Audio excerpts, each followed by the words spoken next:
Hi, Liana here. Nice to be here. Nice to see you. Facebook Live. I am here today talking about trust. And I have the topic of, are you waiting, or do you trust that your partner knows what he's doing? Are you waiting for him because you think that he knows what he's doing sexually?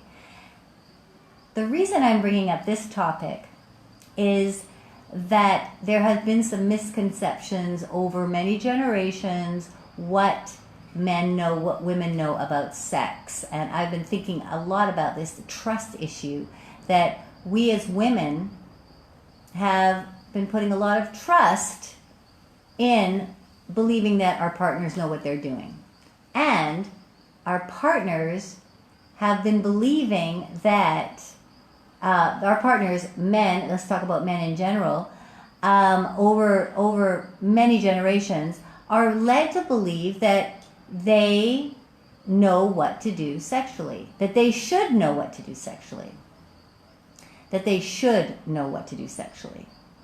And so when there's any kind of advice given or there's any kind of discussion that wants to get started up, it's very difficult around men because they get quite offended. Now, I'm not talking about all men, because there's movements of men that are growing and changing. There's movements of women that are growing and changing. But I'm talking about an overall deep belief system that has existed for generations. And, I know that was part of my belief upon entering into my sexual life, where I had a boyfriend, and I just believed, he knew what he was doing, and I was going to follow along. I had some information from my mother. She was a relatively open, feminist type who gave me some information, basic information about sex.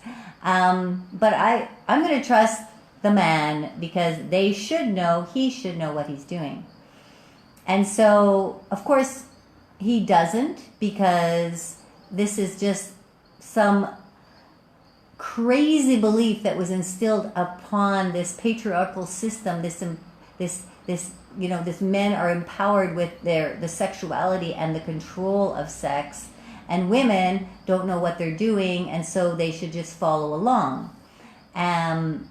Of course, it's created so much trauma and tension and inability to move forward sexually, and inability to enjoy sex, and inability to have pleasure sexually for men and for women, for all people.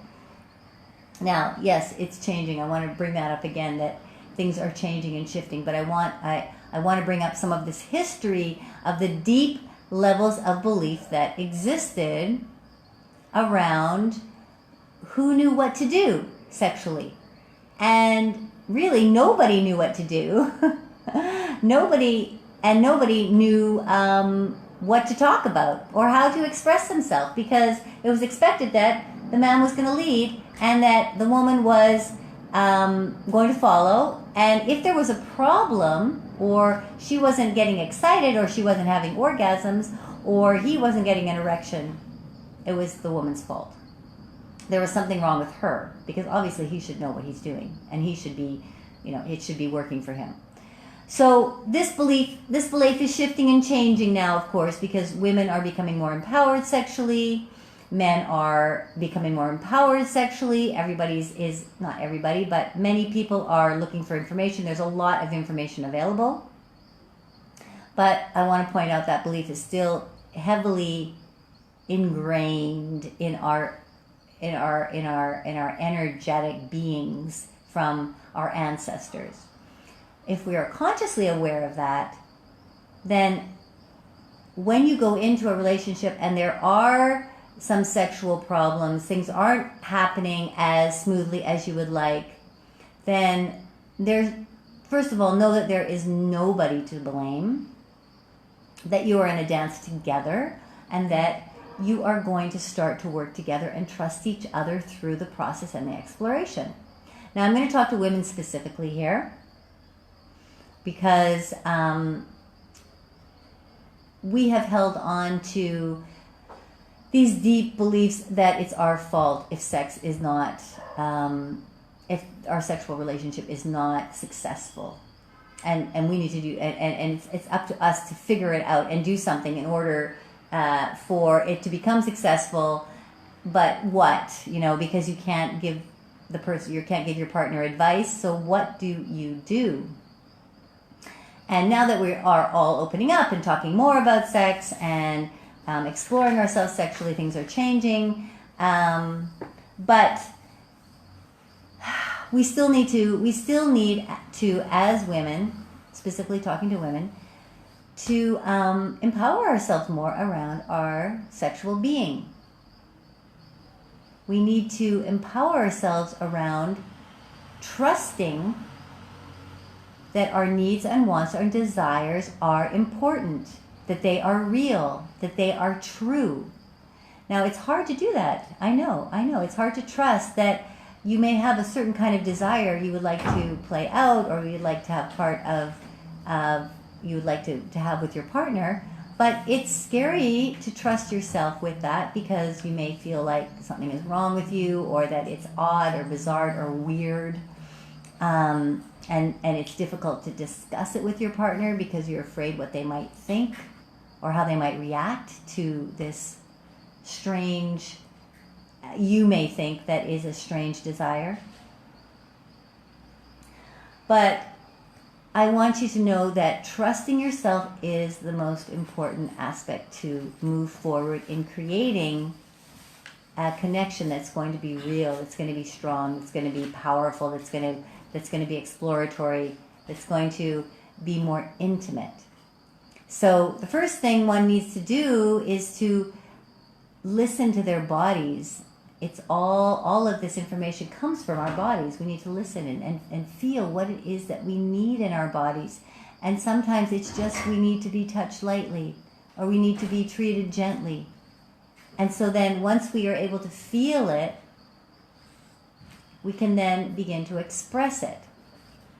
And it's just gentle expression as well. We're entering into the feminine, and we are a gentle, flowy, watery substance energy. And so it's the feelings are right there. They're available very easily to access when we're able to drop into the body and feel what's going on.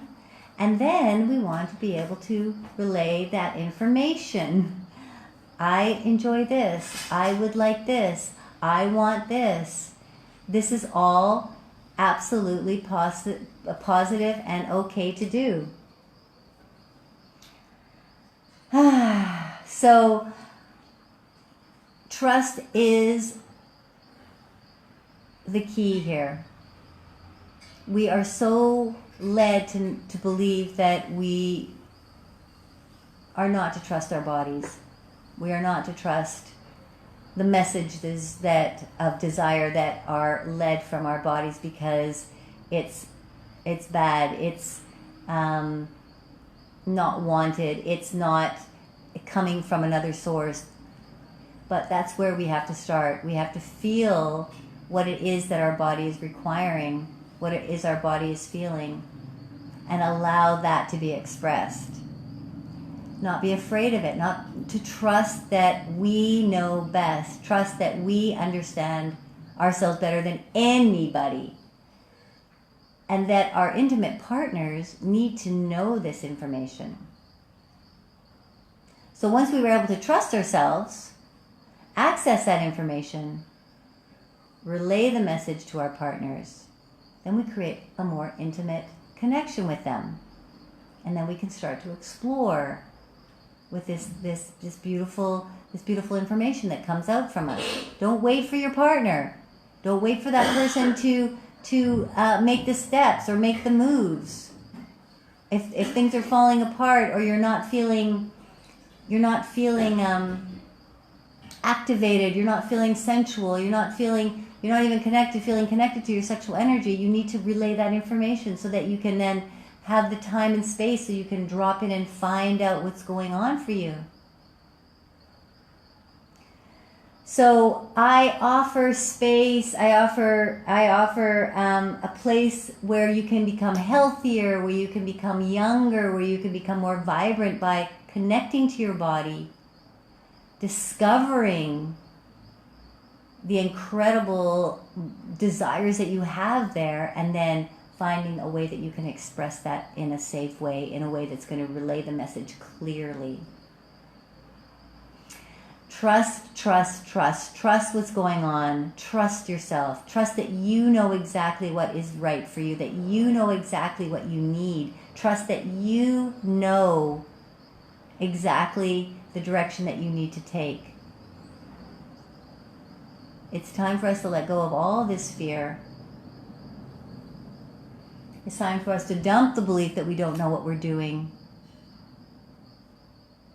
To dump the belief that it's anybody's responsibility to lead, because the flow of sexuality is always changing. It's always morphing. It's always, you as an energetic being, you as a being that is mostly consisting of water is constantly becoming something anew, and the desires change and shift. So in a relationship, the relationship's not going to be linear in the sexual aspect.